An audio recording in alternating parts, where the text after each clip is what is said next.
Malezja to kraj wiecznego lata. Na nizinach, w Kuala Lumpur czy w Melace standardowy ubiór to krótkie spodenki, koszulka i klapki. Długie spodnie zakłada się tam tylko w 2 przypadkach. Na ślub albo do urzędu, tam gdzie jest to prawnie wymagane.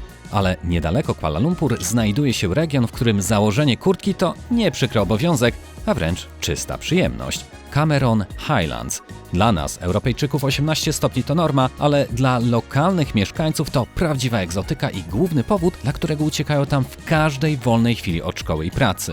Witam Was w 8. już odcinku serii z cyklu Przeprowadzam się do Azji. Jak pewnie pamiętacie z poprzedniego materiału, ruszyliśmy w drogę do Cameron Highlands razem z rodzicami mojej ukochanej. Nie byłoby w tym niczego zaskakującego, gdyby nie fakt, że moja narzeczona jest Malezyjką pochodzenia chińskiego, dlatego zamiast pokazywać Wam ten region z perspektywy zwykłego białego turysty, który jest idealnym celem do naciągania, pokażę go Wam oczami lokalsów. Otóż rodzice mojej ukochanej zabierali swoje 4 pociechy w to miejsce rodzinnym minivanem przez blisko 2 dekady.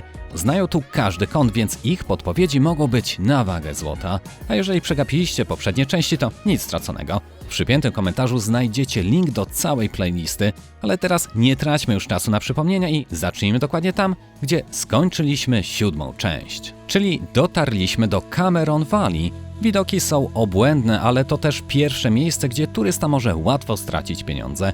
Większość osób kupuje bilet, zjeżdża na dół i robi zakupy w drogim sklepie firmowym. My, dzięki tacie mojej narzeczonej, wiemy lepiej. Jesteśmy na wysokości 1260 metrów. Zatrzymaliśmy się na chwilę, żeby zajrzeć do takiego miejsca, które się tam nazywa Baharat, coś takiego. Natomiast tata mówi, że nie ma sensu tu wbijać do końca i płacić, ponieważ za osobę się płaci 20 ringgit. Nie jest to majątek i jeżeli chcecie, oczywiście można wpaść i zwiedzić tą produkcję herbaty. I do tego będą próbowali Wam wcisnąć zakupienie herbaty. Natomiast to, czego się nie dowiecie pewnie z innych takich vlogów, to to, że tak jak tata stwierdził, że tą samą herbatę możecie kupić w cholerę taniej w każdym markecie, praktycznie w całej Malezji i nawet na lotnisku taniej niż to, co Wam tutaj sprzedadzą. No chciałem powiedzieć, opchną trochę brzydko, ale no to czy naciągactwo? Sami powiedzcie w komentarzach, czy to jest naciągactwo, czy nie. No bo pieniądze trafiają bezpośrednio do pracowników, czy do właścicieli. No właśnie, więc zejdziemy na chwilę, ale nie będziemy płacić za wejście, a to też właśnie dlatego, że zaraz wyżej jeszcze wjedziemy i podobna produkcja herbaty i tam, gdzie rosną truskawki, jest za free. Natomiast to miejsce jest po prostu pierwsze po drodze i tutaj większość turystów wpadnie, zabuli, kupi mega drogo przedrożoną herbatę, a później się zdziwią, jeżeli znajdą ją w markecie, jeżeli będą szukali w tych przydrożnych, a jeszcze tutaj tata mojej ukochanej kiedyś miał market, 1, 2, 3, coś takiego i jego brat też ma i powiedział, że w ogóle możemy kupić tą herbatę za ułamek, totalnie ułamek ceny, którą normalnie by tutaj nas skasowali. No, jeśli chodzi o samą podróż, no to oczywiście wybraliśmy ścieżkę Scenic, czyli taką krajobrazową. Jest to tak zwana stara droga. Natomiast jeżeli chcecie tutaj wbić wynajętym autem, no to raczej większość osób, zależy, tak?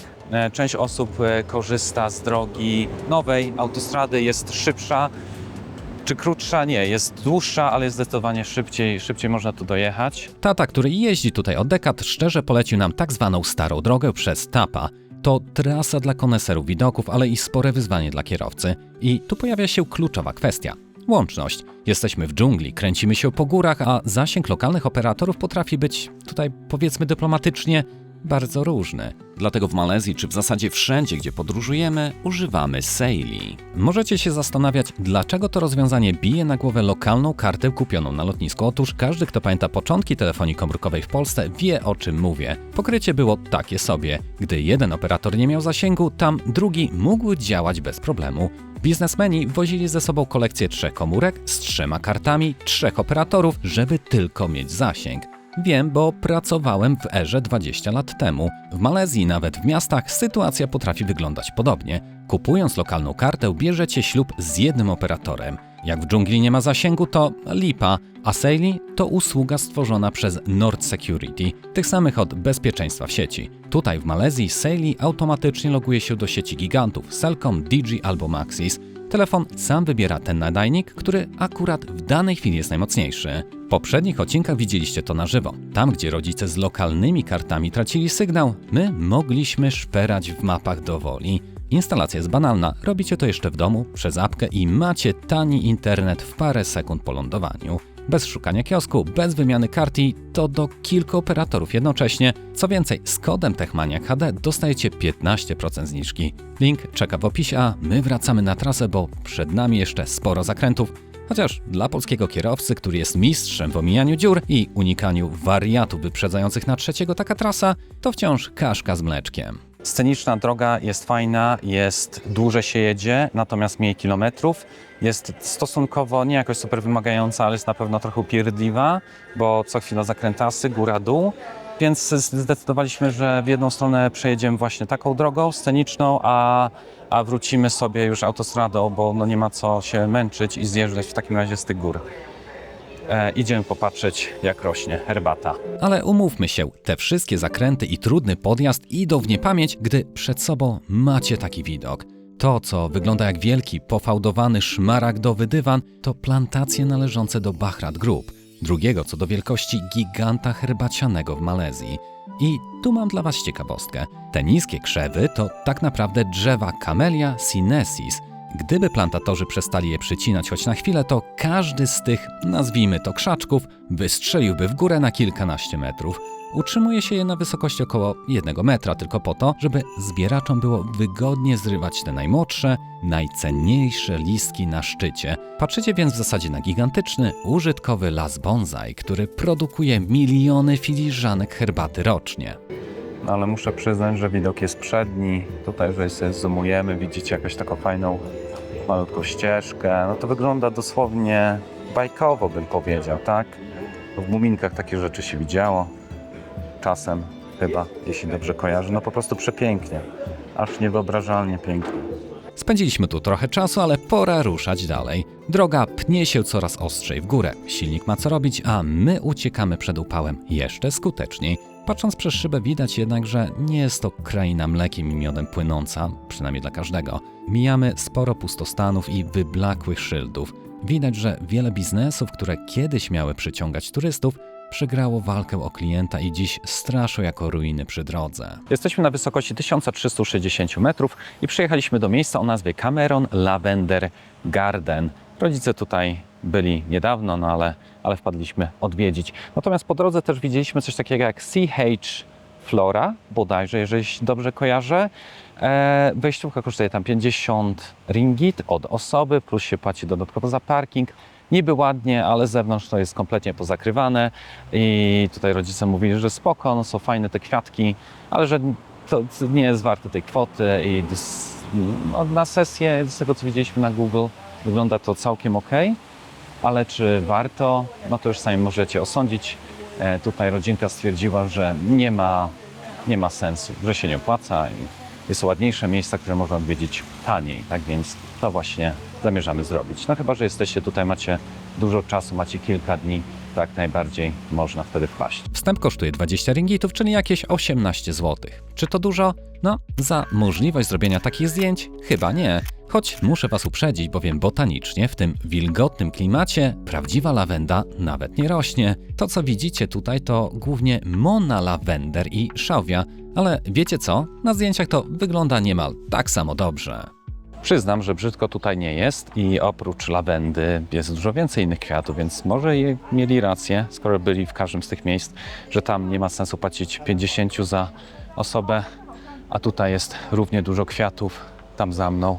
Tutaj widzicie jakaś dekoracja w postaci starego pojazdu Morrisa i tam Let's Take Memories, tam jeszcze coś na zdjęcia i mnóstwo pięknych kwiatuszków.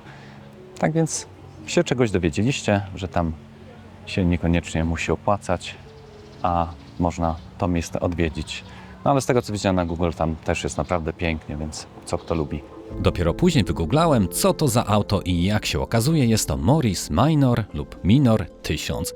Dla wielu to tylko fioletowy rekwizyt do selfie, ale ten samochód nie znalazł się tu przez przypadek. Pamiętajcie, że Cameron Highlands to dawna stacja stworzona przez Brytyjczyków, którzy uciekali tutaj przed tropikalnym ukropem nizin. Ten klasyk z lat 60. to taki motoryzacyjny pomnik tamtych czasów. Przypomnienie, że herbata, truskawki i ten chłodny klimat to spuścizna kolonialnej Małej Anglii. Kwiatów tu całe mnóstwo. Tuż obok fioletu uderza nas czerwień, róż i głęboki błękit. To, co widzicie, to pelargonie i ostróżki. Dla nas w Polsce to widok pospolity, ale tutaj, w sercu Azji, to absolutny ewenement botaniczny. Obie te rośliny w tropikalnym upale nizin uschłyby w jeden dzień. Rosną tylko tutaj, w górskim chłodzie i to nie przypadek. Brytyjscy osadnicy sprowadzili je z czystego sentymentu, tworząc tu właśnie swoją Małą Anglię. Szczególnie te niebieskie ostróżki, klasyk ogrodów wiejskich, sprawiają, że patrząc na to, można zapomnieć, że jesteśmy w stanie Penang, a nie w deszczowym hrabstwie Devon. To się troszkę rusza, więc dziwnie się chodzi. Natomiast tutaj nawet przystanąć, widzicie, można by było zrobić sobie ładną sesję. To drzewo wygląda totalnie jak sztuczne, bo jest sztuczne. Okej, ma sens w takim razie. Tamto może jest sztuczne, za to te są jak najbardziej mięciutkie i widzicie prawdziwe listki i całość się tam ciągnie. Tutaj, tam. No i tak jak podkreślam, zapach jest pierwsza klasa. A na deser botaniczny coś, co wygląda jak pluszowa zabawka porzucona w ogrodzie. To pokrzywiec, potocznie nazywany kocim ogonem lub czerwoną gąsienicą. Ta roślina aż prosi się, żeby ją dotykać. Te czerwone kitki są niesamowicie miękkie i super puszyste. Natura w Cameron Highlands dba nie tylko o widoki, ale też o to, żeby było co pomiziać. A w ogóle miałem wam wspomnieć, że tutaj już na tej wysokości jest mrożące krew w żyłach, czy tam są mrożące krew w żyłach 24 stopnie Celsjusza. Nie poce się już jak szczur, jest zdecydowanie przyjemniej. Tak więc idziemy teraz na kawcie, do takiej kawiarenki tutaj. Czekając na nasze fioletowe zamówienie, mam chwilę, żeby rozejrzeć się z tarasu i tu widok trochę gryzie się z tą cukierkową otoczką. Mieliśmy już Anglię, to teraz czas na Holandię w wersji budżetowej. Te małe wiatraki miały pewnie dodawać europejskiego szyku, ale widać, że tutejszy klimat nie ma litości. Farba odchodzi, rdza chrupie metal, taki trochę Disneyland po przejściach. A dalej, zamiast nieskalanej natury, zobaczycie morze białej folii. To brutalna prawda o Cameron Highlands. To nie tylko rezerwat przyrody, ale wielka fabryka żywności. Może nie jest to najpiękniejszy widok do kawy, ale przynajmniej szczery. Nasze zamówienie już przyszło i spójrzcie tylko na ten stół. Lawendowe ciasto czekoladowe, lawendowe ciasto truskawkowe, lawendowe babeczki, a nawet lawendowy sernik? Myślicie, że to przesada? No gdzie? A co powiecie jeszcze na lawendową herbatę z kilkoma truskawkami i, no nie, lawendową kawę? W tej kawiarni wypiłem kawę o smaku lawendowym i szczerze wam odradzam, moi drodzy, bo nic dziwnego, że tylko tutaj można dostać kawę o smaku i zapachu lawendy. Nie polecam. No chyba że chcecie zobaczyć po prostu jako taki experience. Wypiję całą, bo w sumie, jak to się mówi, zapłacona, to trzeba, ale drugi raz tego nie zrobię. Nie. Ciasta też takie mocno sobie, chociaż nie były za słodkie. Z kolei herbata też taka mocna sobie. Jedyne co, to ten sernik był w miarę sensowny i sernik można wziąć. Cena oczywiście dosyć mocno wygórowana. Idąc dalej, klimat znowu robi fikołka. Z angielskiej herbatki przenosimy się błyskawicznie w sam środek azjatyckich wierzeń. Trafiamy na sadzawkę pełną kolorowych karpi koi. Kupiliśmy jedzonko, zobaczcie. Mamy coś takiego. I będziemy karmić rybki. Zobaczymy, jak sobie będą radziły. Warto tu wydać te parę ringgitów na karmę, bo zabawa jest przednia, ale to miejsce ma też drugie dno. Otóż w kulturze chińskiej słowo ryba brzmi tak samo jak słowo nadmiar czy bogactwo. Dlatego ten tłum w wodzie to nie tylko atrakcja dla turystów, ale także symbol, który ma przynieść właścicielom tego miejsca niekończące się zyski. A patrząc na to, jak te ryby walczą o każdy granulat, chyba działa, bo biznes kręci się tak samo intensywnie. Tutaj mam takiego czarno-biało-czerwonego osobnika. Tam sobie pobiada, co znajdzie. Jest miejsce na umycie rączek z takiego śmiesznego kraniku. Jest ładnie podpisane. Całkiem eleganckie miejsce, no. Biorąc pod uwagę, że to 20 ringgit za osobę. I można to naprawdę spędzić z dzieciakami, no, albo nawet z dorosłymi. Jakąś godzinkę, dwie. Jak wszędzie jakieś gadżety, zakupy siana. To moje się podobało, ale widziała cenę i stwierdziła, że nie ma takiej opcji. A już widzę, 90 ringgit. Co nie jest jakoś super drogo, ale ja wiem, na te standardy dzisiaj kupowania z AliExpress podobnego, można powiedzieć, asortymentu, to samo pewnie za 20 można kupić. Chodzimy tutaj już dłuższą chwilę, godzinę właśnie albo dwie, tak mi się wydaje. Jakoś czasu nie liczymy za specjalnie. To miejsce jest spore. Myślałem, że tu będzie dużo mniej atrakcji, nie atrakcji, kwiatów, czegoś do oglądania. Naprawdę, na pewno piękne zdjęcia tam za mną można było porobić pamiątkowe. Jak najbardziej polecam. W takim razie warto odwiedzić. Tutaj niby ładnie, pięknie, tam coś, tu coś, natomiast u góry ja myślałem, że to jest taki shade tylko, a tam są, moi drodzy, truskawy po całości rosną.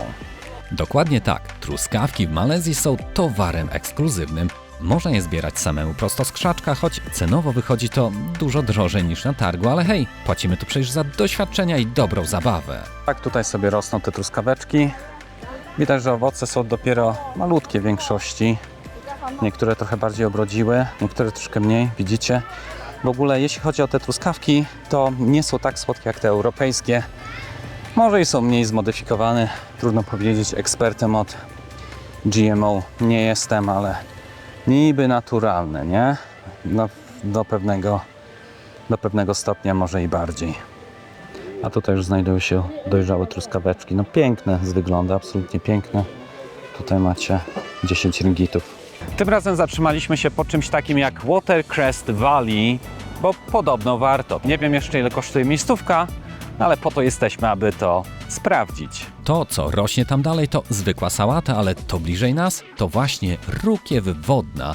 Rośnie tu w systemie hydroponicznym, karmiona czystą górską wodą. Co ciekawe, w momencie, gdy tu zajechaliśmy, miejsce wydawało się kompletnie zapomniane przez świat. Tak więc jest to tylko restauracja i to, co podkreślili na tabliczce, bez publicznej toalety. Dzięki naszemu internetowi Saili sprawdziliśmy to miejsce w sekundę i konsternacja. 2,9 gwiazdki na TripAdvisor. W świecie gastronomii to zazwyczaj oznacza uciekaj i nie oglądaj się za siebie. A że i tak nie byliśmy zbyt głodni, to postanowiliśmy chyba nie kusić losu i podziękowaliśmy. Aczkolwiek, gdy patrzę teraz na zdjęcia w sieci, szczególnie na ten tradycyjny steamboat gotowany na węglu i na te cudowne widoki z tarasu, to robi się już zachęcająco, ale może następnym razem. Jeśli więc ktoś z Was tu był i przeżył albo odważył się spróbować, dajcie koniecznie znać w komentarzu, czy te 2,9 gwiazdki to był błąd systemu, czy jednak brutalna prawda. Wpadliśmy właśnie na jakiś market obadać. Jak widzicie, nie ma tutaj całego mnóstwa turystów, jest naprawdę spokojnie. Widać, że głównie osoby, które tutaj są, to są osoby Malay. Z innych żadnych białych twarzy, może tam jedna osoba, tak de facto to pustawo, no ale jest godzina 16:30, mamy poniedziałek, tak więc popatrzymy, co tutaj jest. Widzieliśmy jakiś sea coconut, może badamy coś czarnego takiego. Tutaj widzicie, że za kilogram truskawek się płaci 15 ringgit, więc cena sporo lepsza niż tam, co było, jeśli pamięć mnie nie myli. Liczba stoisk i wybór jest potężny. Od świeżych czerwonych pomidorów po góry fioletowych, słodkich ziemniaków, ale królem jest jagung susu. Biała kukurydza, tak słodka i soczysta, że można ją jeść na surowo. Tak chodzimy sobie po tym ryneczku, natomiast możecie zobaczyć, że tutaj jest 19 stopni. Czuć jak 19 stopni. Jest naprawdę przyjemnie. Jesteśmy, jakby nie patrzył, w tropikach w zasadzie, ale po prostu na takiej wysokości jest jak najbardziej przyjemnie i znośnie. Nie ma dzisiaj też tak za wiele słońca w tym momencie na pewno. To są białe truskawki. Podobno są słodkie. Nie wiem jakim cudem, ale chyba tych już nie będziemy kupowali, bo mamy tam siatkę 2 kg w zasadzie takich normalnych truskawek, więc ciekawostka. A tuż obok coś, co wygląda jak przerośnięty, raczej paskudny biały ogórek z pęcherzami. to Peria Putti, czyli biały, gorzki melon. Jeśli macie traumę po spróbowaniu tego klasycznego, zielonego, to spokojnie, ta biała odmiana to wersja light. Jest znacznie mniej gorzka, bardziej chrupiąca i soczysta. Owoc ten jest na tyle łagodny, że w Azji, a zwłaszcza tutaj w Malezji i na Tajwanie, jada się go nawet na surowo. Cieniutkie plasterki, odrobina miodu albo sosu sojowego i mamy orzeźwiającą sałatkę, ale jedzenie to jedno, a zdrowie to drugie. Lokalsi traktują go jak naturalną apteczkę. Nazywają go roślinną insuliną, bo świetnie reguluje cukier, a dzięki potężnej dawce witaminy C działa cuda na cerę. Tuż obok kolejne skarby. Te żółte owoce to Bird Nest Dragon Fruit, czyli żółta odmiana smoczego owocu. Niech was wygląd nie zmyli. W środku są dużo słodsze i bardziej aromatyczne niż te klasyczne różowe, które znamy z supermarketów. Kosztują swoje, ale to absolutna wersja premium. A obok Cameron Avocado. Malezja kojarzy się z dżunglą, ale tutejszy klimat jest tak specyficzny, że awokado rośnie tu wyśmienicie. Jest maślane, kremowe i w niczym nie ustępuje tym z Ameryki Południowej. Jeśli więc szukacie zdrowych pamiątek, to coś takiego jest strzałem w dziesiątkę. A skoro o witaminach mowa, to bierzcie w ciemno te małe mandarynki. Nazywają się one limau madu, gdzie madu znaczy miód. I to nie jest chwyt marketingowy. One są naprawdę bardzo słodkie, niczym prawdziwy miód. Obok te zielone to limau bali, czyli lokalne pomelo. Te też tu rosną. Są idealne na orzeźwienie, choć obieranie ich bez noża to wyzwanie dla cierpliwych. Tam jest coś takiego jak Cameron Apple, który w sumie wygląda w ten sposób po przekrojeniu i smakuje, już wam powiem, smakuje trochę jak połączenie śliwki z ogórkiem. I nic dziwnego, bo choć nazywają tutaj to Cameron Apple, to tak naprawdę jest to pepino. Co ciekawe, botanicznie jest to kuzyn ziemniaka i pomidora. Pochodzi z Andów, więc tutejszy chłodny klimat pasuje mu idealnie. Smaczne, orzeźwiające i totalnie nie jest to jabłko. Jednak po całym dniu wrażeń czas zjechać do bazy. W Cameron Highlands zamiast drogich hoteli króluje opcja homestay. W praktyce oznacza to zazwyczaj wynajem całego apartamentu w jednym z wielkich blokowisk. Wbiliśmy do tego mieszkanka, natomiast tak średnio nam się to podoba. No moja stwierdziła, że to jest typowy Malay House, czyli malezyjski dom. No widać, że to nie było już naprawdę dawno odmalowane. Te ściany tutaj już tak się... Nie wiem, czy kamera to wyłapie, ale tam coś żółtego, tam są naloty, tam są jakieś naloty. To tak naprawdę średnio wygląda. Widok jest... Też zaraz tam wyjdę może na drugi balkon, to wam pokażę na widok. Natomiast są tutaj 3 sypialnie. Tam jest grzyb, tam jest grzyb, tam jest grzyb. W łazience też widziałem grzyba. Tam jest jeszcze ta druga sypialnia. A to sobie wzięliśmy trzecią, powiedzmy główną. Ta też jest z łazienką, tamta druga też ma łazienkę.